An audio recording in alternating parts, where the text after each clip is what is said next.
तो आज का जो हमारा टॉपिक है वो है forfeiture and reuse of share, अंशों का हरण एवं पुनः निर्गमन। ये क्या होता है, हरण क्या होता है, पुनः निर्गमन हम लोग बाद में देखेंगे, रीयूज को हम लोग बाद में पढ़ेंगे। सबसे पहले अंशों का हरण क्या होता है। तो अंशों का हरण का अर्थ है धनराशि न चुकाने वाले अंशधारियों का आवंटन रद्द करना और अंतर नियमों के अधीन प्रावधानों के अनुसार पहले से ऐसे आवंटित अंशों पर प्राप्त राशि को कंपनी द्वारा जब्त कर लिया जाना। एक उदाहरण भी हम यहाँ पे लिखे हुए हैं, थोड़ा डार्क कर देते हैं। सपोज एक कंपनी 10,000 शेयर इशू किया है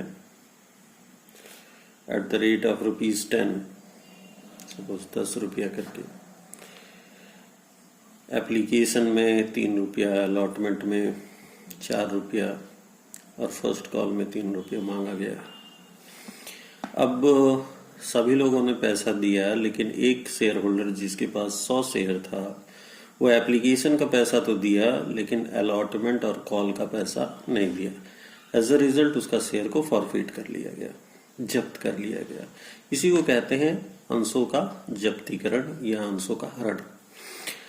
जब कोई शेयर होल्डर पैसा नहीं दे, पैसा ना चुकाए, एप्लीकेशन का तो सभी लोग दे देते हैं, लेकिन आगे के कॉल्स में जो पैसा नहीं देते हैं उनको, उनका जो अंश है उसको कंपनी फॉरफिट कर लेता है, हरण कर लेता है, उसका जब्त कर लेता है उसको। ठीक है। और इसमें एक खास बात यह है कि जो पैसा वो शेयर होल्डर पेमेंट कर चुका है, जैसे इस केस में शेयर होल्डर क्या पेमेंट किया था, एप्लीकेशन मनी, तो कंपनी ये पैसा भी उस शेयर होल्डर को नहीं लौटाएगा। ठीक है। तो 100 शेयर पे जो 3 रुपया एप्लीकेशन करके दिया था, 300 रुपया, वो भी शेयर वो कंपनी रख लेगा और साथ में शेयर जो है 100 शेयर, उन शेयरों को भी जब्त कर लेगा। यही होता है अंशों के हरण में। अब हम लोग देखेंगे अकाउंटिंग ट्रीटमेंट, जर्नल एंट्री क्या होता है इसका।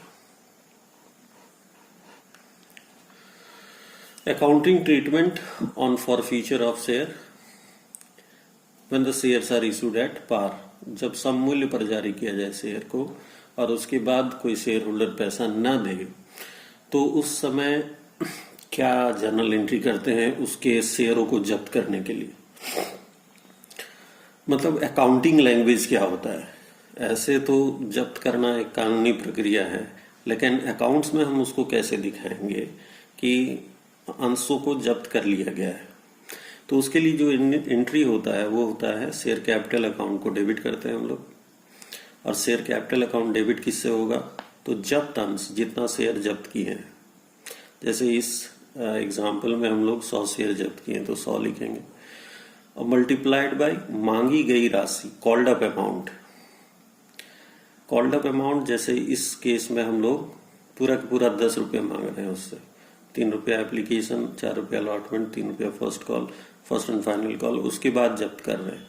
तो जितना मांगा गया है, अगर हम अलॉटमेंट के बाद ही जब्त करेंगे तो यहाँ 100 गुने क्या करेंगे, 7। ये दोनों मिला करके कितना हो जाता है, 7। तो अलॉटमेंट के बाद अगर जब्त करेंगे तो 7 ही रुपया होगा। लेकिन अगर हम लोग फर्स्ट एंड फाइनल कॉल के बाद जब्त कर रहे हैं तो उस समय हम लोग 100 गुने 10 करेंगे। ठीक है। To share allotment, to share first call. यहाँ पे सबसे पहले हम लोग उन कॉल्स का नाम लिखते हैं जिन पे शेयर होल्डरों ने पैसा नहीं दिया। तो यहाँ पे किस में पैसा नहीं दिया, तो अलॉटमेंट में पैसा नहीं दिया तो share allotment. Share first and final call, अगर फाइनल कॉल भी होता है उसके बाद भी कोई कॉल होता है और उसमें भी वो पैसा नहीं देता है तो उसको भी लिखेंगे हम लोग। ठीक है। एप्लीकेशन का तो सवाल नहीं उठता है, एप्लीकेशन का पैसा दिया तब तो उसको इशू किए, तो शेयर एप्लीकेशन को तो नहीं लिख सकते। लेकिन जिन जिन कॉल्स में पैसा वो नहीं देता है उन सारे कॉल्स का नाम हम लोग लिखते हैं और जितना बकाया रह गया है, जितना वो नहीं दिया है, उस अमाउंट को हम लोग उसके आगे लिखते हैं। ठीक है। आवंटन पर बकाया राशि, प्रथम याचना पर बकाया राशि, अंतिम याचना पर बकाया राशि और अंत में टू फॉरफिटेड शेयर या शेयर फॉर फ्यूचर अकाउंट। यहाँ पे क्या लिखते हैं, यहाँ पे लिखते हैं उस अमाउंट को जो हम लोग जब्त किए हैं। जैसे इस उदाहरण में हम लोग कितना जब्त किए हैं, उसकी पैसा कितना जब्त कर लिया उसका, 100 शेयर तो जब्त किए, लेकिन पैसा कितना जब्त हो गया, 100 गुने एप्लीकेशन का पैसा वो दिया था, तो 100 गुने 300 रुपया जब्त किए हम लोग। तो यहाँ पे फॉरफिटेड शेयर्स में क्या आ जाएगा, जब्त किया हुआ राशि। तो ये है journal entry in case of shares are issued at par. सम मूल्य पर जब जारी किया जाता है और उसका शेयर को फॉरफिट कर लिया जाता है किसी भी शेयर होल्डर का, तो उस समय हम लोग ये जर्नल एंट्री करते हैं। अब हम लोग एक क्वेश्चन देखेंगे एक्सरसाइज का, जिसके माध्यम से हम लोग इसको समझने का प्रयास करेंगे। ये क्वेश्चन है तुम्हारे किताब में, question number 1, for feature of share. ये शॉर्ट क्वेश्चन है और इसमें सिर्फ फॉर फीचर का ही एंट्री करने के लिए कह रहा है हम लोगों को। तो इसको देख लेते हैं।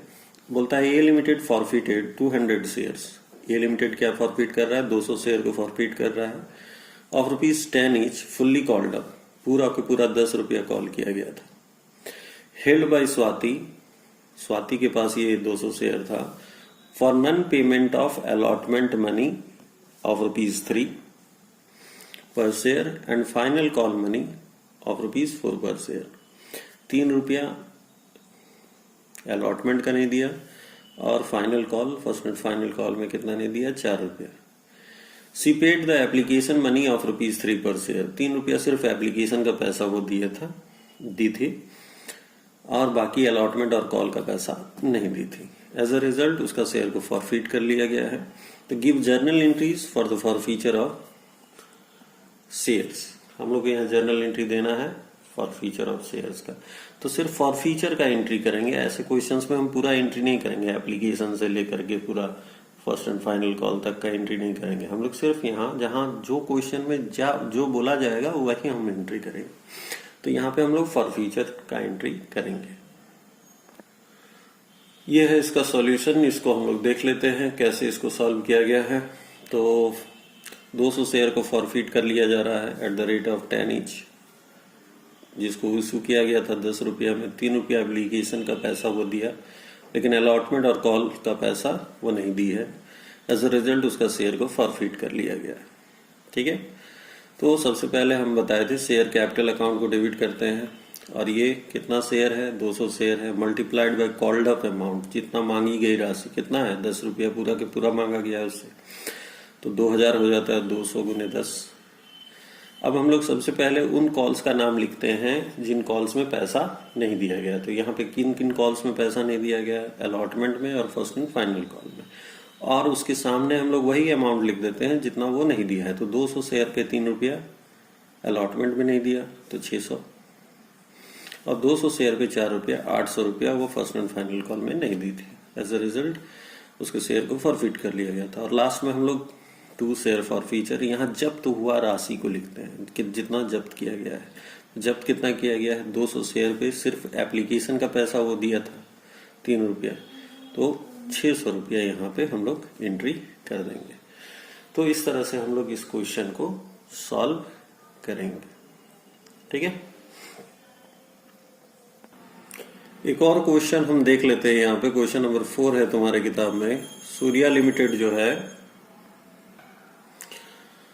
was registered with an authorized capital। Registered capital, उसका जो ऑथराइज्ड कैपिटल है वो 10 लाख है, divided into equity shares. Equity shares पे उसको बांट दिया गया है 10 रुपया करके, और उसके पास कितना शेयर बन जाता है, तो 10 लाख है, तो 10 रुपया का हर शेयर है, तो 1 लाख का शेयर है उसके पास। 3 रुपया एप्लीकेशन में, 2 रुपया अलॉटमेंट और 3 रुपया फर्स्ट कॉल में, और 2 रुपया सेकंड एंड फाइनल कॉल में ये मांगा गया है। 10 रुपया को डिवाइड इस तरह से किया गया है। The amount due on allotment was duly received। ठीक है, अमाउंट जो अलॉटमेंट का था वो सारा का सारा पैसा मिला, एक्सेप्ट संध्या। एक संध्या नाम की शेयर होल्डर थी जो जिसके पास 6000 शेयर्स था, जो अलॉटमेंट का पैसा नहीं दी। ठीक है, her shares were immediately forfeited.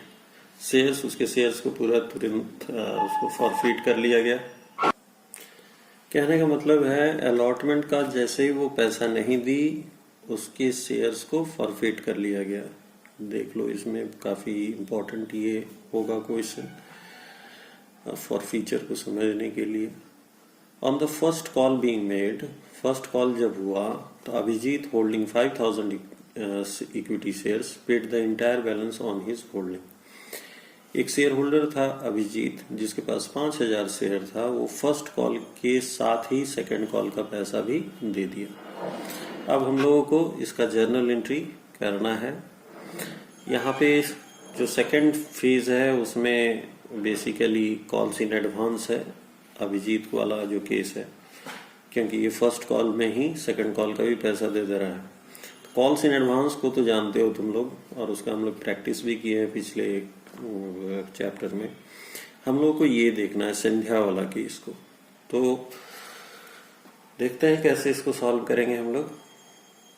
ये एक लॉन्ग क्वेश्चन है और इसमें तुम लोगों को एप्लीकेशन से लेकर के पूरा जर्नल एंट्री करना है। तो देखते हैं कैसे इसको सॉल्व किया जाएगा। एक और चीज जो इसमें दिया गया है वो है second call was not made, मतलब सेकेंड कॉल का पैसा मांगा ही नहीं गया है कंपनी के द्वारा। तो ये है इसका सॉल्यूशन।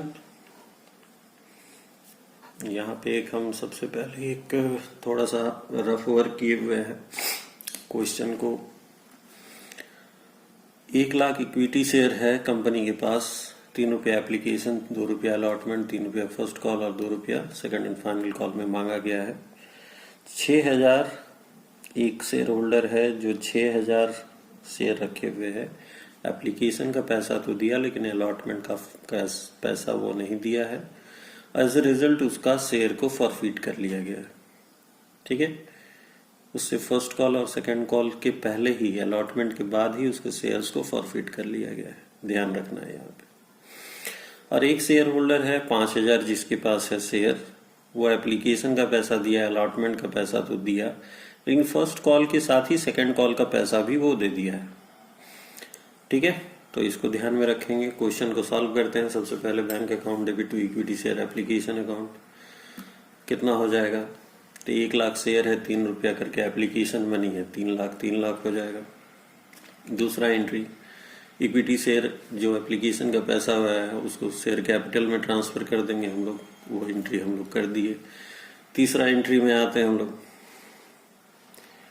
तीसरा एंट्री में क्या कह रहा है, तो अलॉटमेंट का पैसा मांगना है हम लोग को। अलॉटमेंट का कितना पैसा है, 2 रुपया है, तो 2 रुपया मांगेंगे हम लोग।